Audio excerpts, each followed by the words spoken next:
This is Sarah from Close to the Earth IT Services, and today I had a chance to talk with Shania Campbell, who's our East Coast consultant. So have a listen.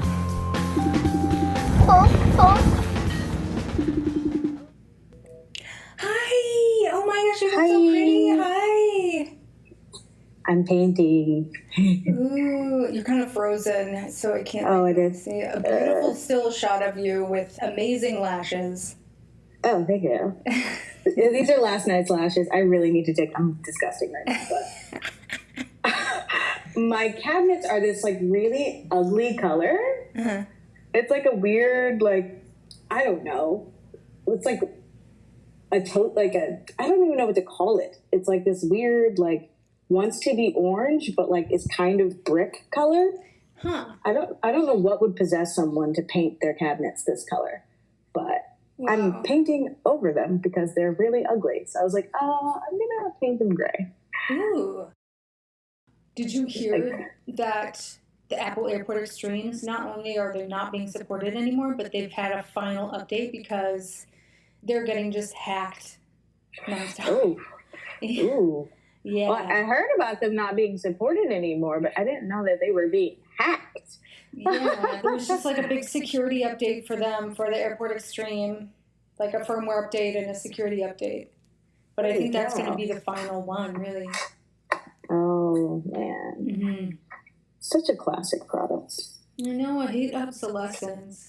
Mm-hmm. So classic. Such a waste.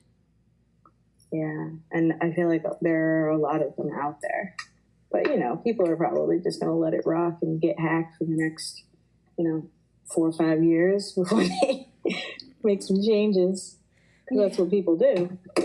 We have a customer who we upgraded the firmware of her Netgear Nighthawk system. Like, she had two wireless access points and a Nighthawk router, like a gaming router. Mm-hmm. And so we did the firmware update, and all of a sudden it was just getting these like fin attacks nonstop that would do stop service. She was like, "Hey, I have no internet," and we checked the logs, and we'd be like, "Oh my gosh, fin attacks!" So we tried to like change a few things, and then Barb had to downgrade the router to like the last firmware version, because it was just getting nonstop attacked. Whoa. Yeah. That's scary. And I was asking Barb, like, why do you think people would actually go through the trouble of doing this? And I checked the IPs, and it would be like Bay Area. One was from like Taiwan, I think. Another one was from like the Midwest somewhere. And I was like, who are these people having like DDoS as a weekend hobby? They're bored. Well, yeah, I can do this. They're that bored. Like, what gratification would they get? Like, yay, it worked. My fin attack stopped some, like, elderly lady's Wi-Fi from working. Success. I'm a hacker. Look at me. I gotta get another one of these hoodies. I'm going to go to one of these cool hacker conferences. It's probably teenagers. Children love chaos. Children love chaos. My boyfriend's niece, she's adorable, but she has the wildest imagination. She, like, says a bunch of crazy things. And he was over her house, and he was babysitting. He's like, she was like, let's play teacher. I'm going to be the teacher. You're going to be the student. And he was like, okay. And she was like, okay, we're going to color. You can have this crayon, but you have to ask me if you want another color. Like, what? It just has the crayons and color.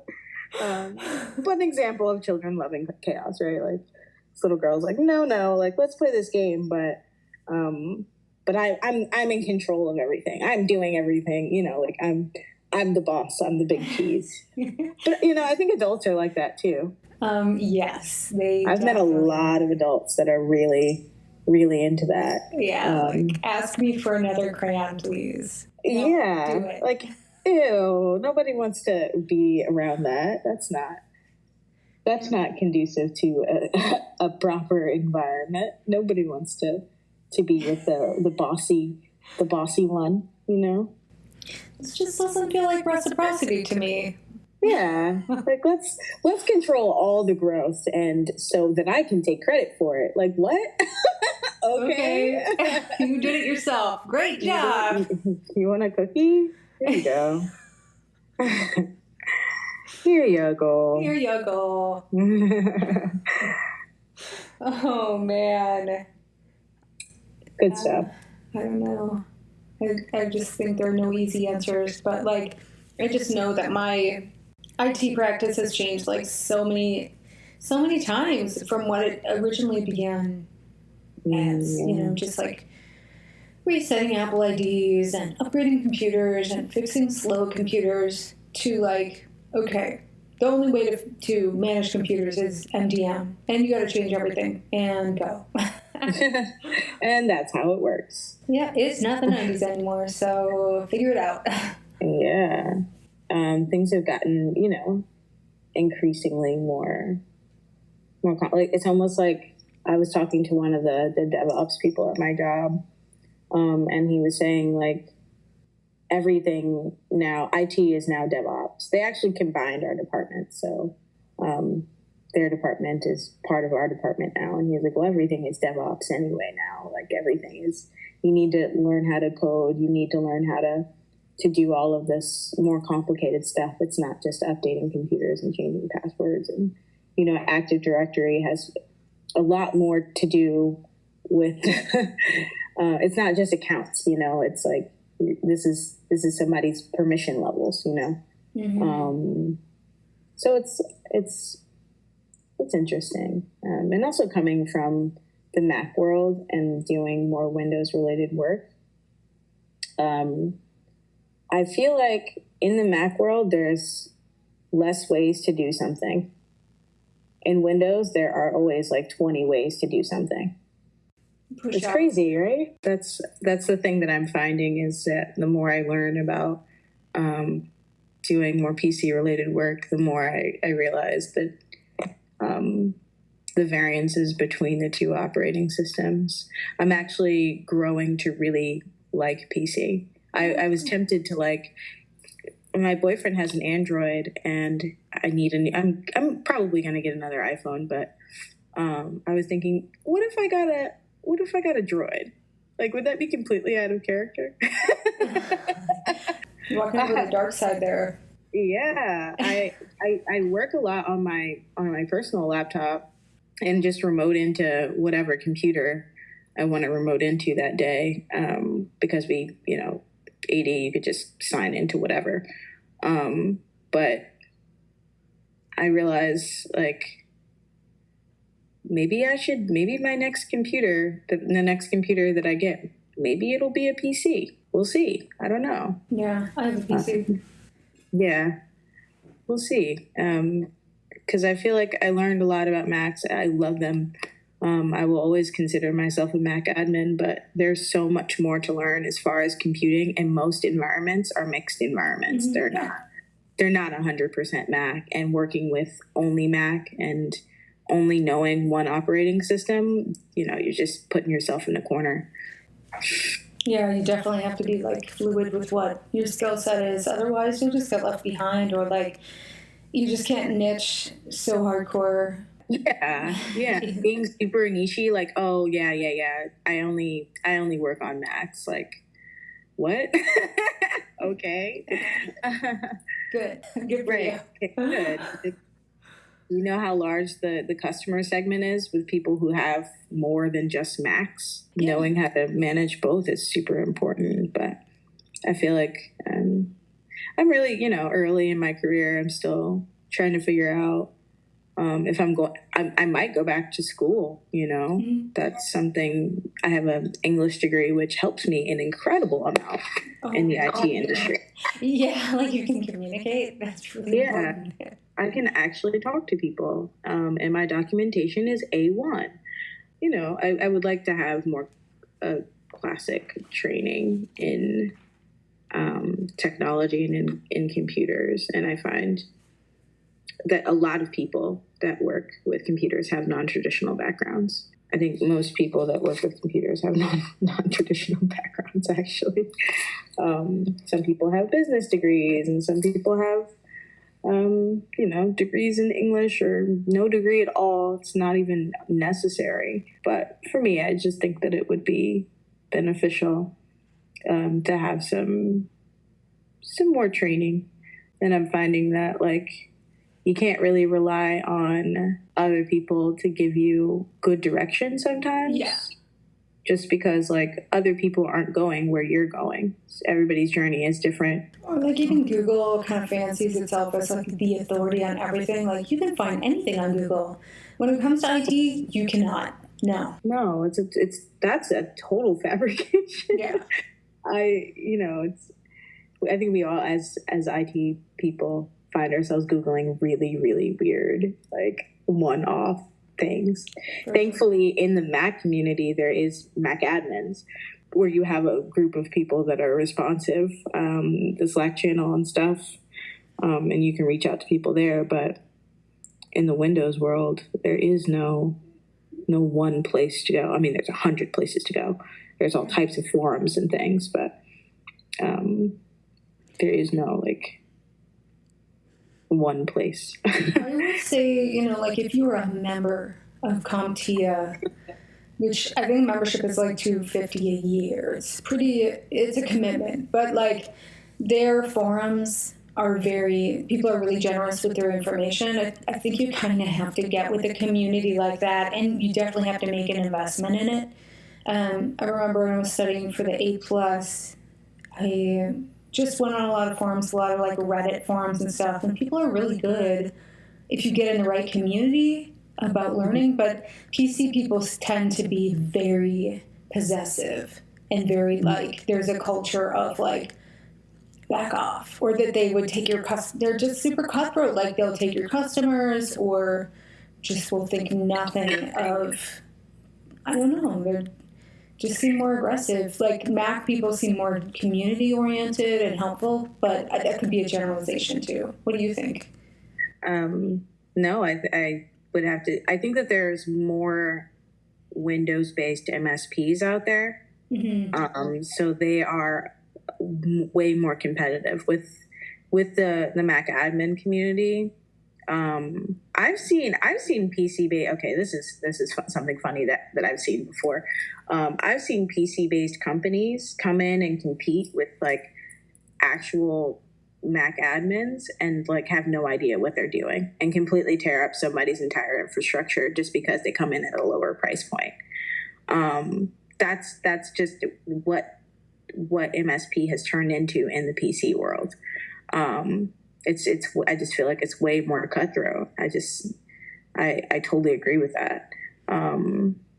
But in the Mac world, I find that people are a lot more open, and they understand what they offer. Like, there are some smaller businesses that would be good for this particular MSP. And I've seen actually a lot of MSPs pass clients around, like, hey, I think this client would be great for you. They weren't a great fit for us, but I think this would work for you. There's a lot of that, I think, I find. Does the client know when they're being kind of, like, shifted? It depends on what's happening, but sometimes, a lot of times it's mutual. Like, I'm not happy, you're not happy, let's just move on. Like, let's just get out of here and find a good fit for you, and I'll find a good fit for me. Mm-hmm. I find that a lot of times it's usually pretty mutual, but sometimes it's not. Sometimes things happen. Yeah, and people are pissed and don't want to work with certain MSPs, or MSPs don't want to work with certain clients. Sometimes people are just really mean, and that goes both ways. So. Yeah. We speak a language that is so specific, and it can sound like gibberish or, like, legalese to people, and it's hard for them to identify what we actually do. What do you actually do around here? Like, You pretend like you're a nerd and you fix things, yet I'm still frustrated. This means you have to go. Yeah, I think that happens too. But a lot of times when you have that, that just means that you have a client that's not going to stay anyway. You have to nurture the actual relationship to get far. And I mean, like, sometimes you got to bring them candy. Sometimes you got to take them to dinner. They like candy. You got to send a Christmas card. Like, those personal touches is what makes people stick. It's the relationship part that I think that a lot of people really, really miss on. You think that somebody's going to pay you to not spend time on site? You know what I mean? I've seen it where certain people, or, you know, MSPs are like, yeah, I do this thing, I don't do this thing. But the warm and fuzzy part is what makes people stay. That's really important. And being reliable, you know, they don't fight. Same thing with, you know, different people moving and leaving jobs. You don't leave the job, you leave the people. Mm-hmm. You leave the boss, you leave the coworkers, you leave you leave that. You don't, it's not really the work itself. It's never the work. It's always the relationship that you build. So I think that's really important too. There are some things that women do a little bit better than men, you know, and I think that's just one of them. Thoughtful touches. That's kind of like what we're really conditioned to do, is be nice and courteous and think of other people, and like, here's a gift, or, you know, stuff like that. Like we think of stuff like that.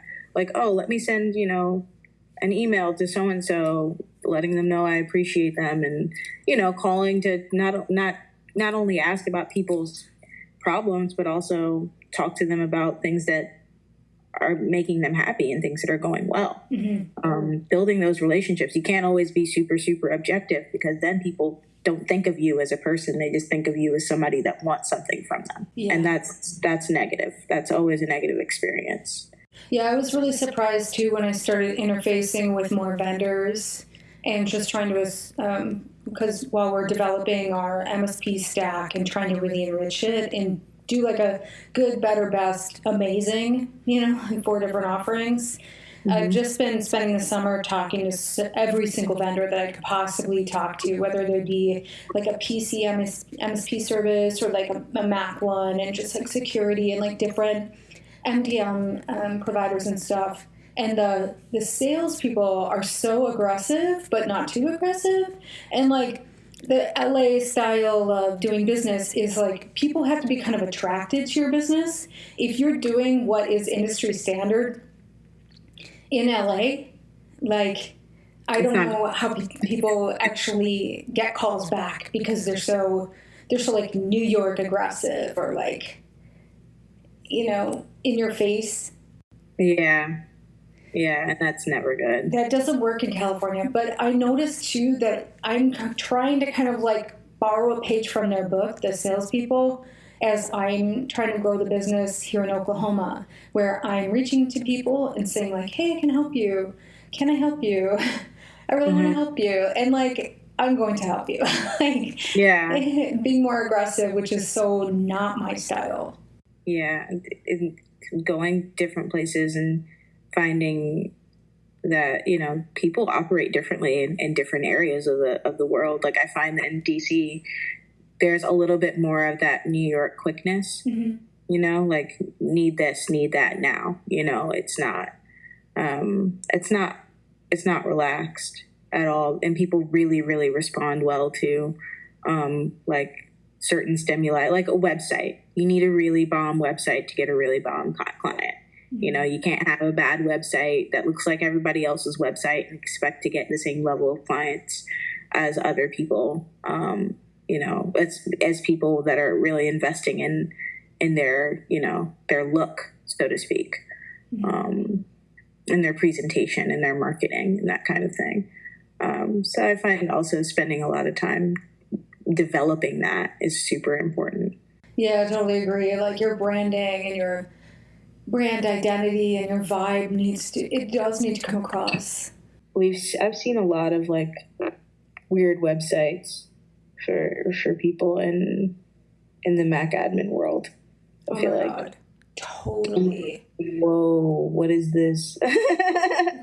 But maybe being like, you know, a millennial, and I like, you know, have been, you know, MySpace was my jam when I was a kid. I like my MySpace page was like it. You coded it up. Oh man, it's in there. My MySpace page was like literally only a picture of me with background music and like three like sentences. I didn't even have, it wasn't even really a profile. You couldn't click anything. It was just like, this is my page and you can't see anything. Like I covered everything. Everything was black. It was just a picture of me. It's like, hi, I'm Shauna.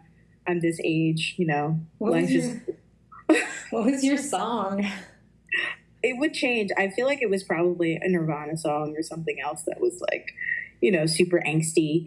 Love that. You know, but I come from that generation where it was like, you know, we did Facebook was our jam, so naturally we care about a good website. I wish that there was a social media platform now where like you could customize. I mean, there's Tumblr, but Tumblr is not like real anymore. Yeah. But you know, Facebook used to be it because you could do all this creative stuff with your page. And it's just, that's not, you know, there's Twitter now and Instagram, and neither of those things are there or at that level. Facebook's really boring. Everybody has the same profile. Because we're the product. Because we're the product, correct. Facebook did the good thing about their business approach. MySpace did not do the good thing. That's why. Well, actually, no. I've heard that artists use MySpace now.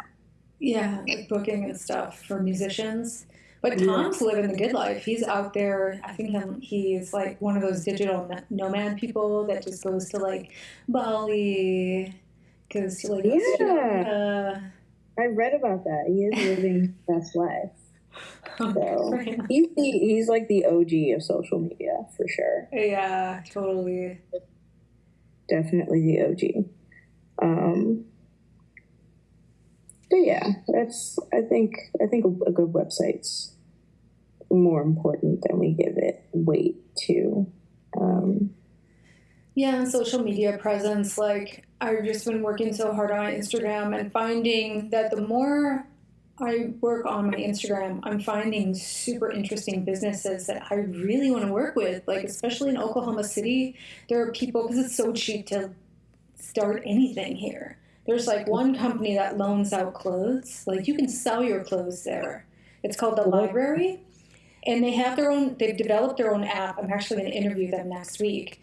And it's an all-women-owned company. Mm-hmm. So you sell your clothes there, used clothes, and then the customer will rent them, like rent the runway, but they're like vintage clothes or used. And they have a partnership with a dry cleaner, a local business that's like a green dry cleaner. And you can just check out outfits. Wow, yeah. That's awesome. Yeah. And in the I read an article that was kind of talking about the art of like renting. Now, like a lot of people don't have cars. They just use Lyft and Uber, or like Turo or the other like rental, options. Mm-hmm. And how people are, kind of streamlining their lives by not actually owning a whole lot of stuff. And I think that concept is really, really cool. But I'm old school. I need to own things. Yeah, that makes sense. But like when I go commute to LA, I rent cars, and it's 100% write-off. Yeah. And like Cadillac and Mercedes have these sort of subscription services. It's like $1,000 a month, and then you can just change cars whenever you want. It's kind of like rent the runway for a vehicle. Oh, that's awesome. And it's all, insurance is covered, gas is covered, like everything. It's all you can drive. And it's $1,000 a month. I think that's a little steep, but well, I mean, for Mercedes, I feel like that's fair. Oh, absolutely, yeah. Because if you were to actually buy a Mercedes, your car payment's going at what, like $600-700 a month. Yeah, that's true. expensive cars. And then your insurance is, your premium is high because you have such a nice car. So you end up spending over $1,000 a month. Yeah, like even if you're leasing, you have to pay $5,000 to get started anyway. Right. And, you know, the leasing amounts a month are like, what, $500-$600 too? After you've started off with that initial investment that you never get back. Exactly. So it's just crazy. I drive a pretty nice car. It's a Lexus, but Lexuses don't have like expensive maintenance. They're like one of the cheapest cars to have on the road, even cheaper than their counterpart Toyota. So it was like an investment for me, but also it's used. And I don't drive that much. I mean, I work remotely a lot, kind of always have worked remotely a lot. So it's not like I drive a terrible amount. My insurance is not that expensive because I live away from the city. So, you know, there are ways to make things work, but I like Lexuses. They're really nice cars. My only regret about getting that car is I wish I would have gotten a more eco-friendly car. Yeah. My car is not a hybrid. The next go round is definitely going to be a hybrid. Yeah, for sure. But this one I did not get a hybrid this time.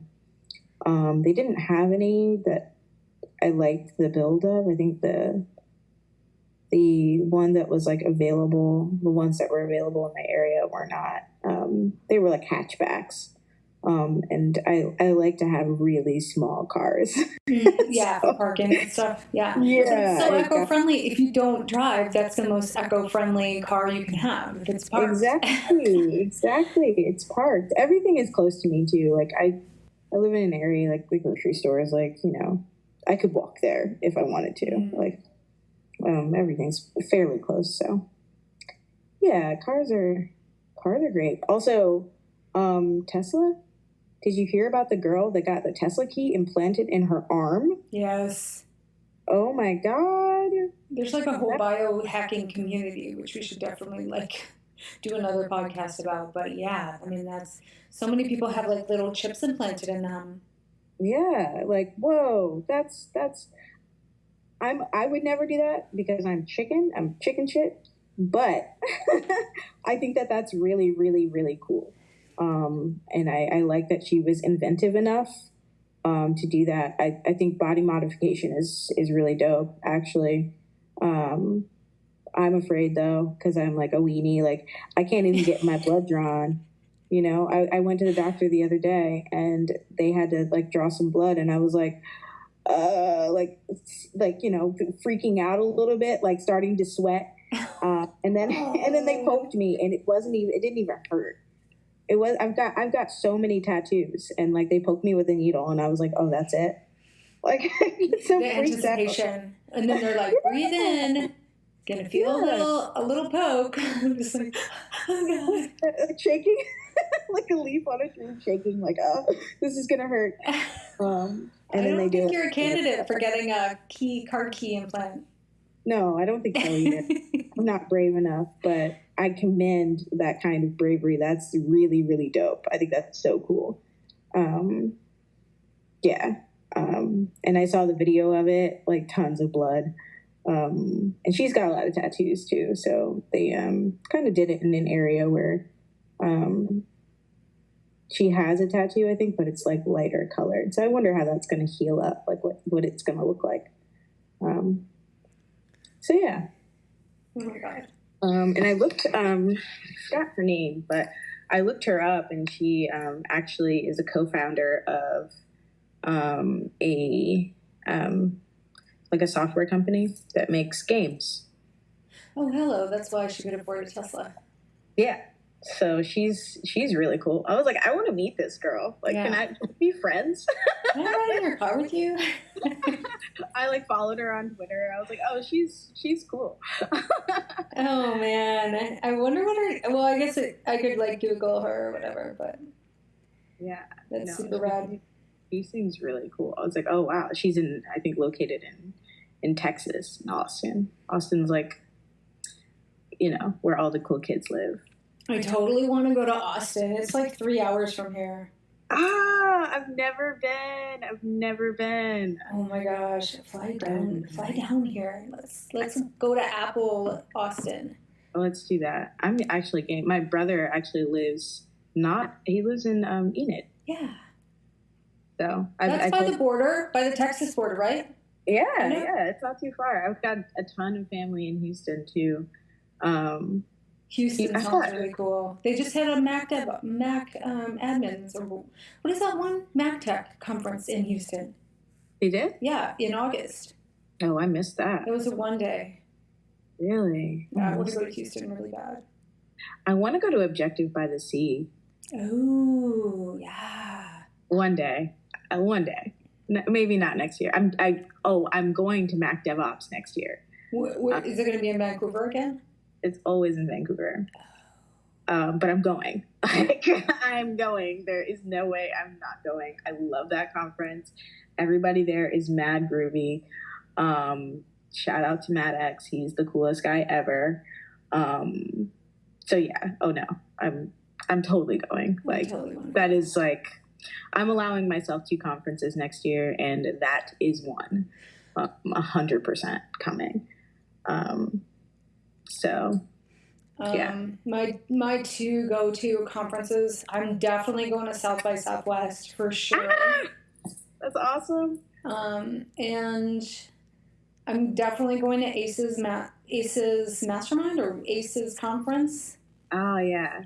Isn't that in a different location every year? Yeah, it was really good. I actually joined the mastermind. So like for 9 months, we're going to be doing intensive marketing and like putting different service offerings together, and I don't know what else is involved. I know it's very heavily marketing and getting support from other ACMs. Awesome. I've never been to ACES. I've heard good things though. Yeah. I've heard pretty good things. But I need to figure out what the other conference is that I'm gonna go to. I'm not sure yet, but I'm definitely doing Mac DevOps. Probably PSU. I'll see about PSU. I went to PSU last year, and it was a lot of fun. Oh, cool. It's just, in Pennsylvania, which is not that far from me. Yeah, and like, that's Ivy League school, right? Penn State. I was gonna mix it up with UPenn. Oh yeah, no, it's Penn State. Yeah. And they've got bomb ice cream. I'm like highly lactose intolerant, but I got some of their like frozen yogurt, which doesn't hurt my stomach as much. And it had like pecans in it, I think. It was so good. Black walnut. Oh my God, yeah. It was black walnut, and it was really, really good. Black walnut frozen yogurt. So good. Really bomb. So yeah, I might do that one because it's close, and then I'll do Mac DevOps just because I love Vancouver, and Matt is such a great host. He really throws an amazing conference, and such a good person too. He's just a really awake, aware guy. So yeah, and I made tons of friends. I just like had such a great time. I was like, I want to do this every year forever. Oh, that's so awesome. I want to go to that one. And I want to go to Wonder Woman Tech too. Oh yeah, Wonder Woman. That one is one that happens a bunch of different places. Mm-hmm. Yeah. I realized there was a woman that was giving away a ticket for the Florida. I think it was in Florida. There's a Florida one? Oh my gosh. But she was giving away a ticket to Wonder Woman in Florida. But I heard, Rachel from, ASEAN mentioned it, and I would love for you guys to come to DC and hang out. Yeah, that sounds so cool. I've gone to 2 of them in Long Beach in the LA area, and they were really good because they had women from startups. They had women from NASA, from like all these different segments that might not interface otherwise, and you just meet such cool people with like e-commerce, all kinds of really cool vendors. Oh yeah, no, I would love to go to that. I wouldn't even count that as like one of my 2. It just would be like like necessary. I think the one in DC is actually coming up. I could probably buy my ticket now. Wow. Quick. Oh, cool. But yeah, no, Wonder Woman tech is, yeah, I really want to go to that one. I went to a conference a couple of years ago called Subcomp also. It's in Atlanta.